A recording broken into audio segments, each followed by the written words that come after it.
Guys, don't forget to hit that subscribe button if you want to hear the truth and the whole truth.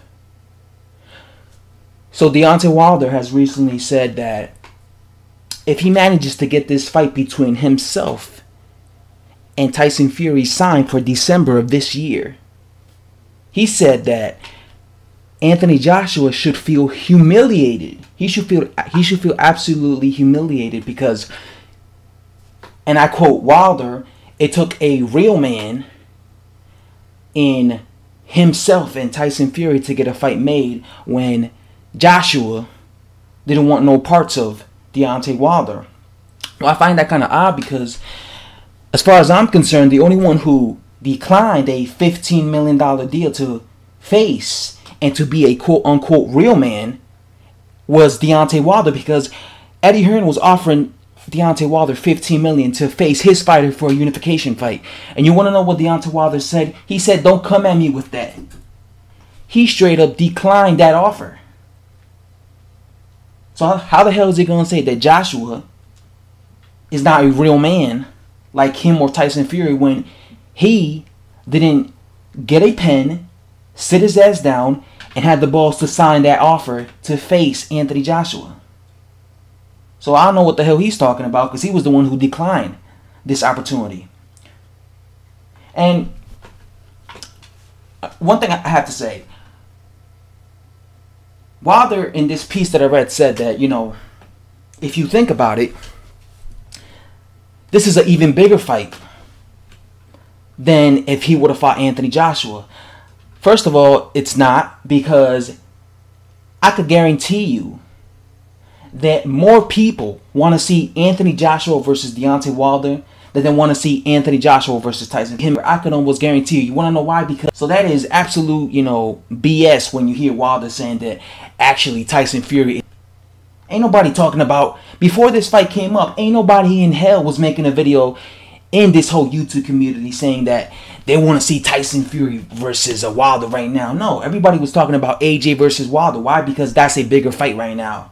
Because Anthony Joshua is active. He's relevant.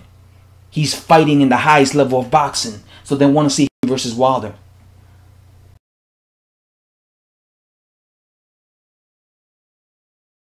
It's a bigger fight for him right now than Anthony Joshua.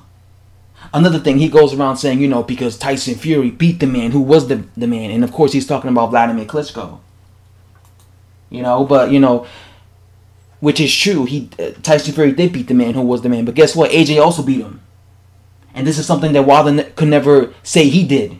Because, Wilder didn't have the balls to face Vladimir Klitschko back in 2013, 2014 when he should have fought him. Because people were begging Wilder to face him back then. But, he just didn't have the balls to do it back then. So, and another thing,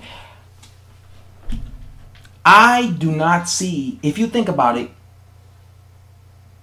I just do not see how this will humiliate Anthony Joshua. Because if you really think about it, the only one who should really feel humiliated is Deontay Wilder, because he's not fighting a prime Tyson Fury. Tyson Fury was begging, and he was literally trying to get this fight with Wilder back when he was in his prime, back in 2013. I remember when they had that whole confrontation. He's fighting in out of shape,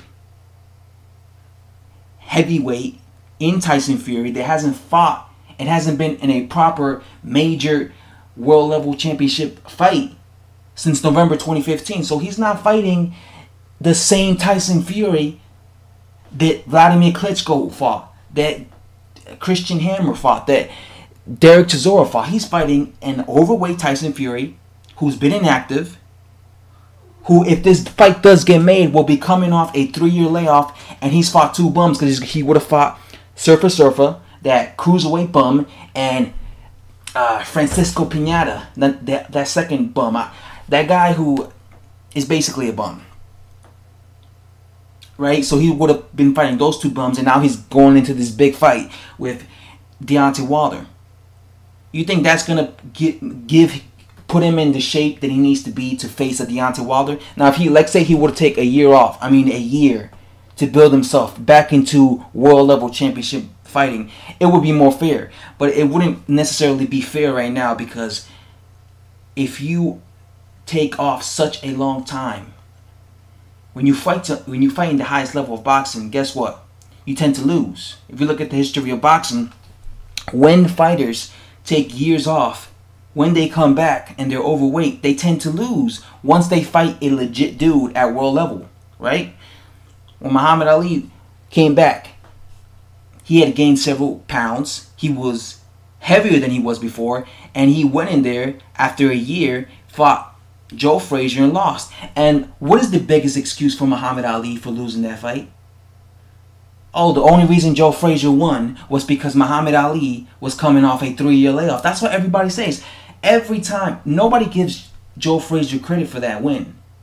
Muhammad Ali's lost for the first time against Joe Frazier, and it was after he came off a 3-year layoff. And whenever you see hardcore Muhammad Ali fans talking about that fight, they always say, well, the only reason Joe Frazier beat him was because he didn't fight the 1960s Ali. He didn't fight the 1960s Ali. So basically, in other words, they're saying that he fought an Ali coming off a 3-year layoff. He didn't fight the Ali that, was active.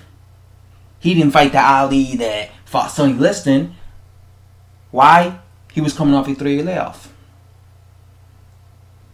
Right? Larry Holmes fought Mike Tyson. He was coming off a 2-year layoff. Gets knocked the hell out against Mike Tyson. Now, I'm not saying that I would have picked Larry Holmes to beat Mike Tyson to begin with, but Mike Tyson didn't fight an active Larry Holmes. He fought an inactive Larry Holmes. So that was a massive disadvantage for someone like Larry Holmes. So I don't care what anybody says. I expect Deontay Wilder to beat Tyson Fury. And I expect him to beat him because the history of boxing shows us